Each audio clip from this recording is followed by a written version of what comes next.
নারীকে নষ্ট বলার অধিকার কোনো পুরুষের নেই, কারণ কোনো পুরুষের স্পর্শ ছাড়া নারী নষ্ট হয় না। নিজে প্রেম করে গরিব ছেলেকে বিয়ে করলে শুনতে হয় বাবা মার কথা না শুনে বিয়ে করেছে, চরিত্রহীন কুলাঙ্গার মেয়ে। আর বাবা মার পছন্দের বড়লোক ছেলেকে বিয়ে করলে শুনতে হয় মেয়েটা টাকার লোভে বিয়ে করেছে।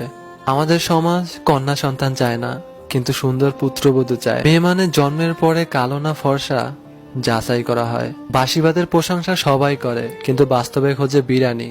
তেমনি সমাজের কালো মেয়ের প্রশংসা সবাই করে, কিন্তু বাস্তবে খোঁজে ফর্সা রানী। যে মেয়েটা আপনার বুকে ঘুমায় সে মেয়েটা আপনার কন্যা, যে মেয়েটা আপনার পাশে ঘুমায় সে মেয়েটা আপনার বউ, যে মেয়েটা পাশের রুমে ঘুমায় সে মেয়েটা আপনার আদরের ছোট বোন, যে মেয়েটা আপনার জন্য নিজের ঘুম নষ্ট করে সে আপনার মমতাময়ী মা। তাহলে রাস্তায় আপনার পাশ দিয়ে হেঁটে যাওয়া মেয়েটা মাল হয় কিভাবে? আপনার পাশ দিয়ে হেঁটে যাওয়া মেয়েটাও তো কারো না কারো ভালোবাসার মানুষ, কারো না কারো আদরের ছোট বোন, কারো না কারো পুত্রবধূ। সবাইকে বলছি, কোনো মেয়েকে বাজে কথা বা বাজে মন্তব্য করবেন না। মেয়েদের কষ্ট বোঝা অতটা সহজ নয়। তাদের সেই বাড়িতে জায়গা হয় না যেই বাড়িতে তাদের জন্ম হয়। মানুষ বড়লোক হলে ভুলে যায় সেও একদিন গরিব ছিল, মানুষ টিচার হলে ভুলে যায় সেও একদিন স্টুডেন্ট ছিল।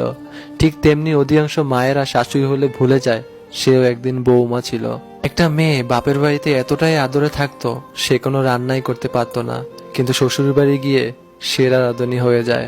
ফ্যামিলির দিকে তাকিয়ে নিজের সব ইচ্ছে সব আশাগুলোকে বিসর্জন দেওয়ার নামই হলো মেয়ে। একটা মেয়ের মধ্যে সব গুণ খুঁজতে নেই, কারণ মেয়েরা লাইব্রেরিতে প্রকাশিত হওয়া কোনো গাইড নয় যে একের ভিতরে সব থাকবে।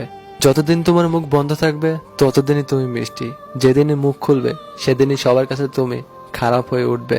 ভুল মানুষের প্রেমে পড়া মেয়েগুলো একসময় বাঁচতে শিখে যায়, কিন্তু হাসতে ভুলে যায়। আমাদের এই সমাজ থেকে কন্যাদান শব্দটি উঠিয়ে নেওয়া উচিত, কারণ মেয়েরা কোনো দানের সামগ্রী নয়। মেয়ে মানে শ্বশুরবাড়ির সব নির্যাতন সহ্য করে নিজের পরিবারকে বলতে হয় আমি বড্ড সুখে আছি।